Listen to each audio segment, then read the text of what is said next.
Hey guys, welcome back to my channel. I hope you guys are good. Guys, today we're going to be reacting to Charlie Kirk debates pro-choice woman. Guys, let's go right to this video.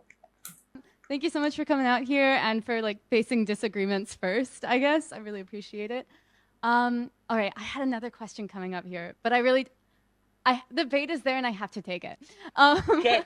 So I am also pro-choice, and I was wondering how, um, like, you said to the previous dude back there that the government, in cases where human life is at risk, should step in through any means necessary, be it through mandates, be it through bans, things like that, right?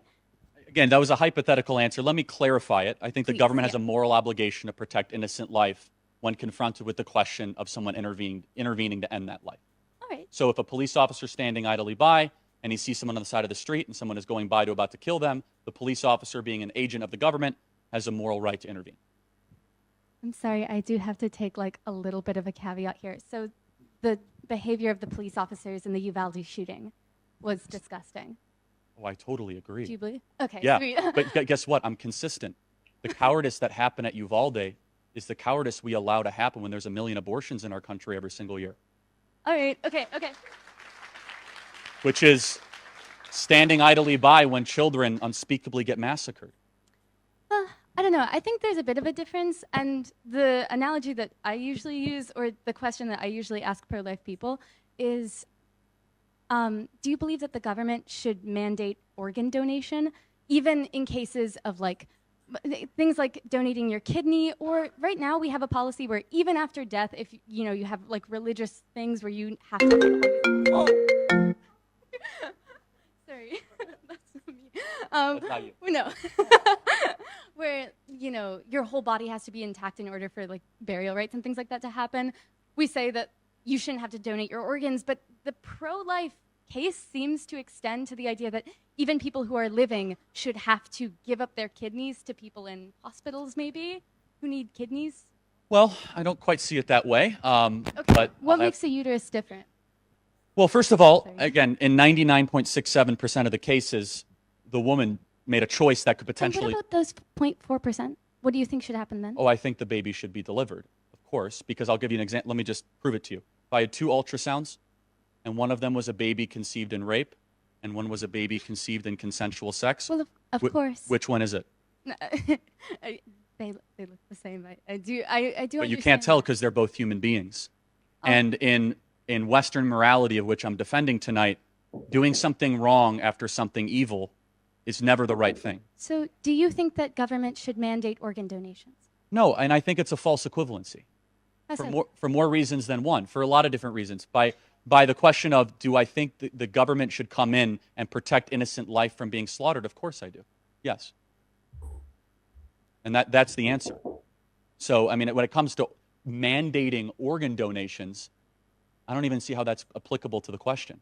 Because in 99.6% of the cases, 6-7% of the cases, the mother made a choice to be able to get pregnant. Now, in the very small micron kind of case, then the case is that the human life and the human being needs to exist. So, it needs to be able to exist.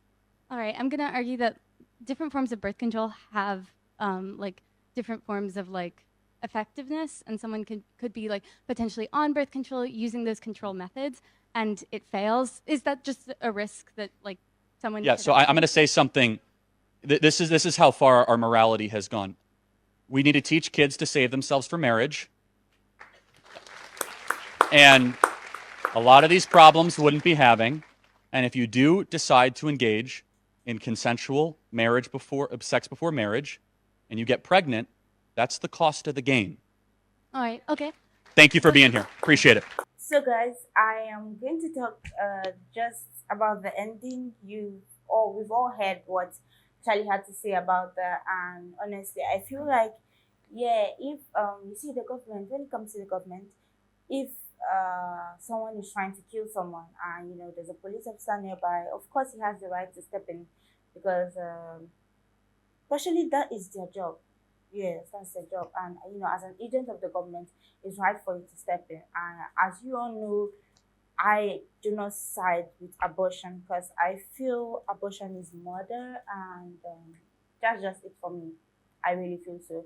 And I agree with Charlie. I mean, you see, um, a lot of parents should really learn to teach their kids to keep themselves. Like, I feel, getting pregnant, after,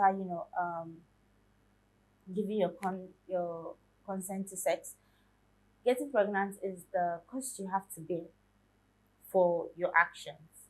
So if you are having sex before you're married and you don't want to get pregnant, you should have protected sex. You shouldn't just go there, have unprotected sex and not expect anything. Because if that baby comes, that is your cost, and you have to bear that cost because you made that decision for yourself. You were not forced, honestly. And I really feel for those who have been raped.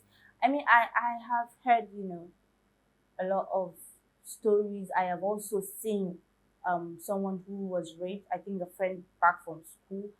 I think she was raped by her brother, her stepbrother to be precise. Guess what?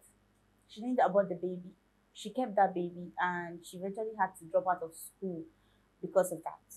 And trust me, you see, this is the thing about life. You just never can tell. Painful. It's a very shameful act for someone to do, and also very painful for the person who has to bear the cost. But how do you think she felt? I mean, some of them may also raise that child with so much hatred in their hearts, and some of them may just take the child like, this came from me, so this is like a mini me. So I have to treat you with so much love. And but I just feel it takes the grace of God to go through all that pain. But when it comes to people who like have sex after giving consent, like, you clearly know what you're going in for. So I feel like if you don't want to get pregnant, you should have protected sex. That is the least I'm going to drop with now. So guys, some more you think about this. Don't forget to like, subscribe to my channel. I love you guys.